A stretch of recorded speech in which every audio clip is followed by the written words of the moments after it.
तुम्हा सर्वांना प्रश्न पडलाच असेल की आपल्या चॅनलवर एवढे दिवस झाले ब्लॉग्स का येत नव्हते. ते सांगतेच. त्याआधी इकडे बघा, ऋतूचं 8 मंथ डेकोरेशन करायचं होतं, त्यासाठीच मी त्याला रेडी करत होते. 8 मंथचं डेकोरेशन वगैरे केलं. तुम्हाला शंका पडली होती ना की एवढे दिवस ब्लॉग्स का येत नव्हते. काय सांगावं तुम्हाला, ऋतूच्या आजीने एक्सपायर झाली. तुम्ही खूप वेळा त्यांना व्हिडिओमध्ये पण पाहिला असेल. त्यांना अटॅक आल्या कारणानं ते एक्सपायर झाले, त्याचमुळे आपल्या चॅनलवर व्हिडिओ येत नव्हते. म्हणूनच त्यासाठी सॉरी सर्वांना. थोडंसं ॲडजस्ट करून घ्या सर्वांनी. बघा, इकडे ऋतूचं 8 मंथ डेकोरेशन केलेलं होतं. 8 मंथ डेकोरेशन आम्ही 20 तारखेला केलं आणि 21 तारखेला त्या एक्सपायर झाल्या. आम्हाला वाटलं देखील नव्हतं असं होईल म्हणून.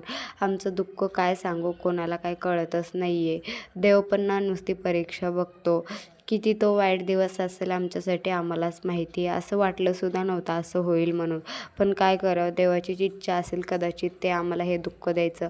1 वर्षाच्या आतमध्ये ऋतूचे आजोबा पण एक्सपायर झाले आणि आजी पण एक्सपायर झाली. काय करावं काय समजतच नाही आहे. त्यामुळे आपले व्हिडिओ येत नव्हते, त्यासाठी सॉरी बरं का.